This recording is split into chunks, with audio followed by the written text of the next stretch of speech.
if there is good news for today, I was told that the story that I'll be reviewing shouldn't be a bad one. I have to read it out loud, but I was reassured that it's not a bad one. So, there's that. Hopefully that means that we won't have a rehash of, the last episode. Yes, I can't quite explain what exactly happened there. But I will say it was very embarrassing, and I felt like a bloody fool when I came to. She didn't leave me on the floor, by the way. I woke up on the couch. But Meg did get in a very, very big row with the creator.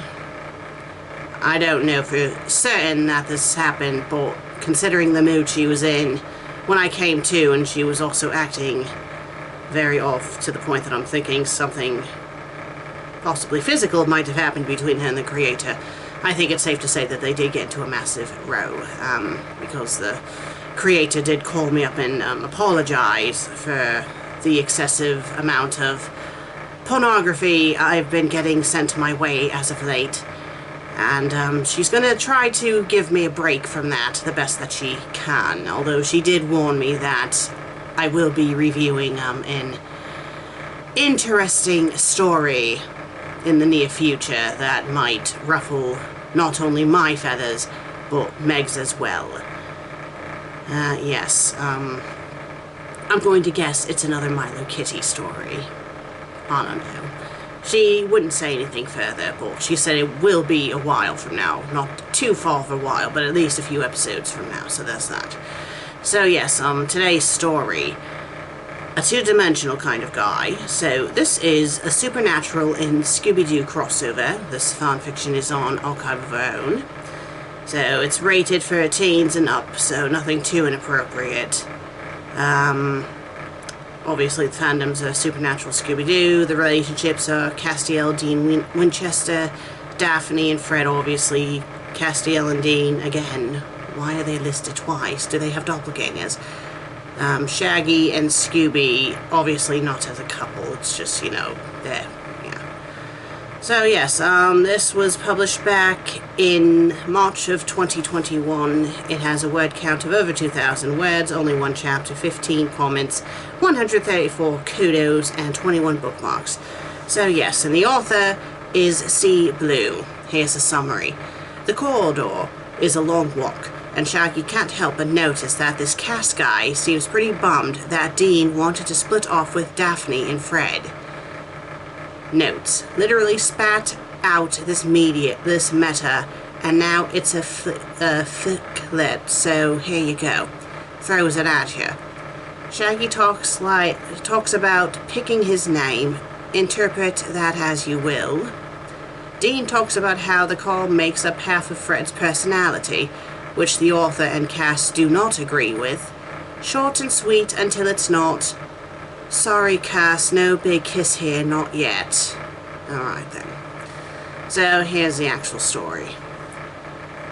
I'm not going to attempt to do Shaggy's voice, seeing the last time I did that it was embarrassing, so.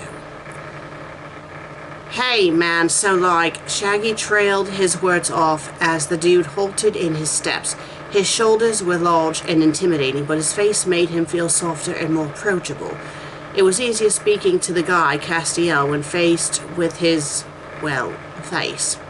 Castiel, but the other two dudes called him Cass, raised an eyebrow. Yes, Shaggy. Can I call you Cass, man? That wasn't the question Shaggy had intended, but it was equally as important. Shaggy might not have been born Shaggy, but Shaggy was the name he preferred. That didn't mean that was true for Castiel. Castiel might have only preferred people he knew to call him Cass, and did Shaggy even know the strange little guy beyond his name? That seemed to give Castiel pause. He hummed, turning to look at Scoob, who had totally stopped to watch the conversation. Castiel turned that all-seeing and comforting gaze to Shaggy with a smile. Yes, you may. I have no preference if you wish to call me Castiel or Cass. His eyes sparked for a moment as he continued, and it was the liveliest Shaggy had seen the man on their hunt for the ghost. I have been told that nicknames are a means of showing affection, though, so I understand if referring to me as Cass seems too intimate for our newly acquired acquaintanceship. Blinking rapidly, Shaggy nodded. Like, I think I get you, man. Sometimes those names are just who we are, though, dude. He chuckled, looking to Scoob and gesturing between the two of them. Like, me and him. Man, we weren't born Scooby and Shaggy. Rah! Scooby intervened enthusiastically. My name is Rupert. Okay, that was really awful, too. Scoobert. Castiel furrowed his brow, and his head quirked in a peculiar manner. There wasn't much about this little trench-coated dude that wasn't peculiar, but Shaggy wasn't one to judge. He knew what people thought of him. He was peculiar, but peculiar wasn't bad. Ratsree. Scooby pointed to himself, grinning before he looked to Shaggy. Raggy's was Rawville. Again, Castiel nodded slowly. Norville. His frown deepened. I had assumed most nicknames were derivatives of forenames. Not always. Shaggy shook his head, placing a hand on Castiel's shoulder. But like, sometimes we just pick new names, dude. Cass is a nickname, since someone else nicked your name. He chuckled before pointing to himself. But me, Shaggy is my name, dude. It's the name I chose. I see, Castiel said, even though it did not seem like he saw. Shaggy could understand. Names were pretty complicated sometimes. Or, like, the feeling of names could be complicated.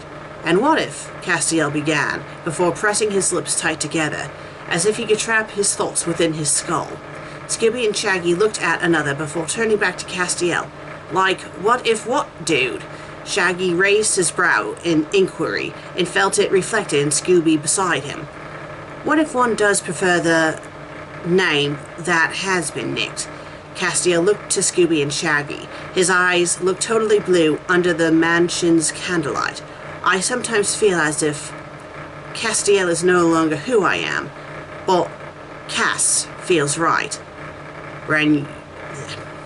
I can try to do the Scooby voice. When you are Ras. I think he's supposed to say, then you are Cass. Scooby grinned, tail wagging as he spoke. Right, Raggy? Like, totally right, dude. Shaggy matched Scooby's grin. If you feel like a Cass, then you're a Cass, man. Cass smiled softly. It seemed to reach his eyes this time, which made Shaggy feel like he appreciated the talk. Thank you, Shaggy. Scooby. He gestured to the both of them in kind. Shaggy laughed easily. Like, of course, man. He grinned as Cass turned to continue their ghost hunt. Then he totally remembered what he was trying to ask in the first place. You know, it really seemed like you and that Dean guy are super tight. That's why I call Scooby-Doo Scoob. Yes, I suppose that is similar. Cass spoke over his shoulder, continuing down the hall. Shaggy and Scooby walked behind him in a short distance. The arches of the mansion were downright creepy, and the windows were awfully spooky, but Cass was a big guy. It was like walking around with another Fred. When the gang splits up, Scoob and I... Oh, okay, this is dialogue, sorry. I mean, it doesn't matter, I'm not trying to do the voice. Scoob and I always will... Sorry, I messed up with that. Scoob and I always go together, right, Scooby-Doo? Shaggy offered a grin to his bestest buddy in the whole wide world. Scooby returned it easily. Right, Raggy. Row and we always... Shaggy threw his arm over Scooby's neck, pulling him into a momentary hug. That's because we're the best of buds, dude. He looked at Cass' shoulders. That's like why I was surprised that Dean didn't want to go with you searching for the ghost man. Shaggy couldn't help but the involuntary stutter at the thought of the ghost. Cass' movement stopped and Shaggy nearly bowled him over. Shaggy and Scooby scurried to the right of their footing as Cass spoke. I suppose that is because Dean wishes to spend more time with your friend Daphne. Daphne? Shaggy furrowed his brow. Don't get me wrong, man. Daphne is totally cool, but why would you want to spend time with Daphne and not you? There was an odd moment to Cass' shoulders as that Shaggy couldn't place. It seemed Scooby was more insightful since he looked on rather pityingly. Dean is attracted to your friend and would like to shoot his shot. Which is disgusting because at this point the Winchesters are supposed to be in their 30s and the Scooby Gang are teenagers, so he's lusting after a teenage girl. Ah! This fanfic is based off of that crossover episode of Supernatural and Scooby-Doo. Didn't see the entire thing, but I saw the clips of how Dean was with Daphne and it was like, ugh. Cass' gaze turned to one of the curtains that a stray breeze had caught as if that were a real clue. Like, I don't know what that means, man, but if you mean he wants to take Daphne dancing, then he's out of luck, dude. Shaggy spoke apologetically. Fred and Daphne are pretty much a sure thing. Cass turned to face Shaggy and Scooby again, eyebrows raised to his hairline. I was under the impression that Fred and Daphne were not in a romantic relationship with one another. Shaggy shrugged. Nah, but they're totally it for each other, man. Totally it. Scooby nodded in agreement. Hold on, I'm closing this door while my cat is distracted. Ha ha ha ha. He snuck in there when I was getting this outfit ready, and then I was trying to get him to leave and he wouldn't leave. And now he's just padding in the doorway. I know. I'll be done soon, love. He doesn't like it when I film. He gets very jealous of the camera. So, oh yes, this is where I left off. Yeah, like, it's always a will they, won't they, but we always know they're gonna. One day, he chuckled, shaking his head. Totally crazy since they both know how into each other the other one is. Cass thinned his lips again, gaze flickering around the hall before coming back. What if they don't know? He asked softly, stepping forward and eliminating the space between himself and Shaggy and Scooby. What if Fred doesn't know if Daphne thinks about him in that manner? It's not a sure thing for Fred, because how could Daphne ever? His words stopped abruptly before he continued in an even softer voice. Daphne knows what she wants. She always goes after what she wants. If she wanted Fred, then she'd already have him, because he's already hers. Shaggy blinked again, sharing his startled expression with Scooby before turning to look at Cass. Man, now he did look pitiful, and Shaggy understood what Scoob was picking up. Man, are we talking about Fred, or are we talking about you, dude? I just think, Cass began with a sigh. Daphne Blake is a very accomplished person. If she wished to pursue Fred, she would. Man, I think you're like selling Fred short, dude, Shaggy frowned. Freddy is awesome. He drives the mystery machine and puts together clever gadgets and doohickeys to catch ghosts. Cass tilted his head, looking a distance away. Then perhaps Dean is Fred in this scenario. Scooby nodded sagely. Rah! Ready wasn't row at Raffney Riksham. I apologize for the appalling Scooby-Doo voice. Totally, dude, Shaggy agreed. Freddy totally doesn't know that Daphne digs him. It's like Cass said. He gestured to Cass as he continued. Daph could totally have anyone she wants, so if she wanted Freddy, she'd go out and take him. Fred doesn't think that Daph not wants him, you know. But that's not true. Cass spoke firmly. Fred is the only thing that Daphne wants, and Fred knows it. Then, like, what's stopping them, man? Shaggy shrugged, furrowing his brow and feeling a little out of his depth. Scooby didn't look too much better either. Cass sighed. His heavy shoulders seemed to weigh him down. There has been many choices that Daphne, he cut himself short and sighed again, that I have made. That has been me choosing something else over Dean. It's not because I wanted to choose anything other than him, but... Scooby shook his head sadly. Ruse him rim. What? He placed his front paw on Cass's arm. Yes, the strange dude with his strange name said, and sad eyes looked so much like a sad puppy, and sad puppies were Shaggy's weakness. Something like that. I'm afraid after not outright choosing Dean for so long that he no longer cares that I do choose him, that I only want to choose him. You know, Cass, Shaggy started small. When the gang splits up, Daph always goes with Fred. Fred asks her to. Cass answered despite there being no question. Shaggy snapped his fingers excitedly. Totally, because Fred wants Daphne to go with him, you dig? Cass furrowed brow softened, and his sadness began to dissipate slowly. Fred chooses Daphne too. They just choose differently. Shaggy and Scooby offered one another a shrug before nodding to Cass. Sure, man, that sounds like kind of confusing when you say it like that, though, dude. I dig it. Cass' soft smile stretched into a grin. Thank you again, Shaggy and Scooby. He looked to the two of them, and his sad blue eyes became sort of like summer skies that reminded Shaggy of picnics by the lake. You two are very dear to me. You're a friend too, man. Shaggy slung his arm over Cass's shoulder. They keep using the apostrophe for Cass and getting rid of the extra S, but I'm just going to say Cass's because it just sounds better. Now come on. Usually Scoob and I forget ghost hunting and go snack hunting. Rive-rageously. Scooby piped up from Cass's other side. Together the three of them continued down the hall, monster momentarily forgotten. Okay, so here's a break, and here's the next part of the story. Dean. Cass asked carefully, admiring Dean's profile from where the man sat within the heart of the Dean cave. Dean removed his gaze from the television screen to raise a brow towards Cass. What's up, Cass? In front of them, an older episode of the Scooby-Doo show played.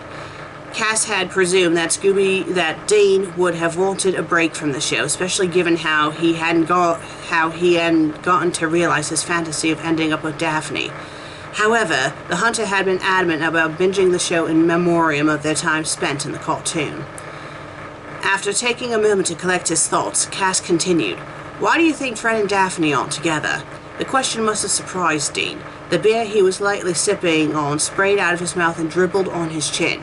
It would have been unattractive, but Cass was drawn to wanting the amber liquid trace Dean's face. Was drawn to watching. Okay, sorry.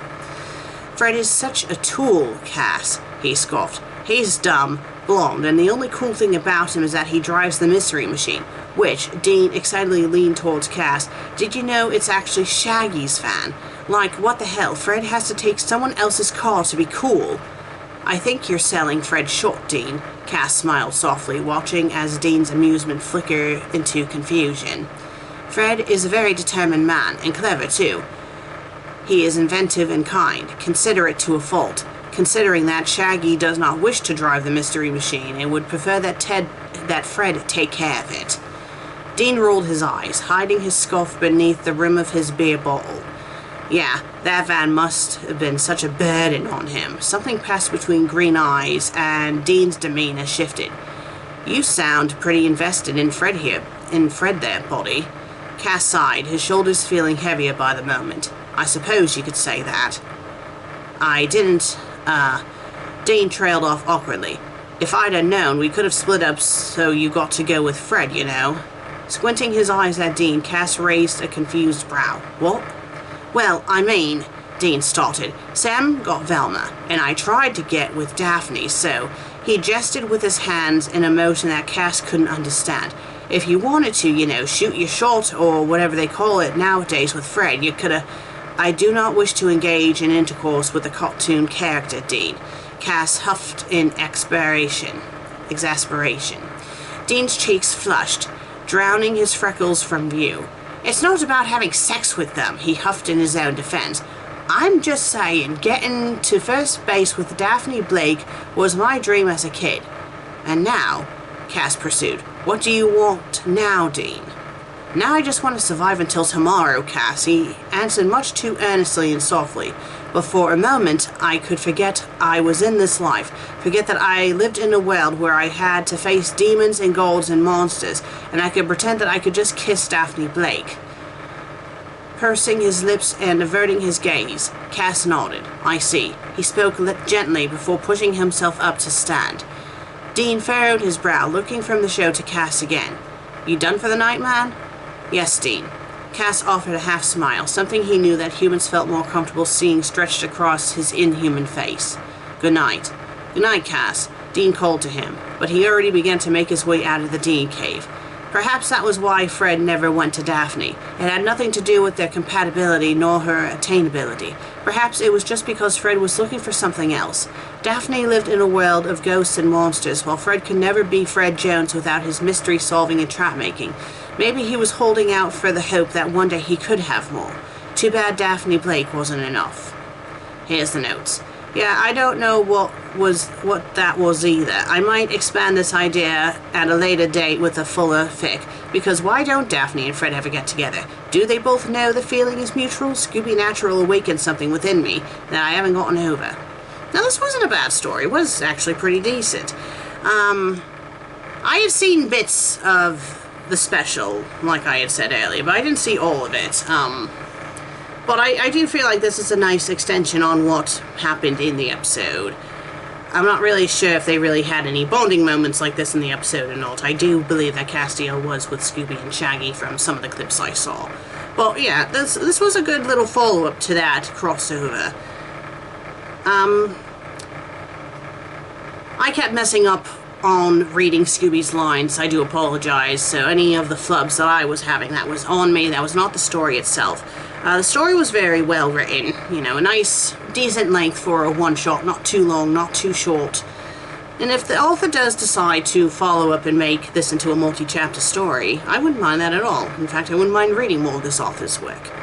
Well, if you liked today's episode, please be sure to leave a like and leave a comment. And if you haven't subscribed yet, please do. I would greatly appreciate it. I'll see you on the next episode. Until then, cheerio.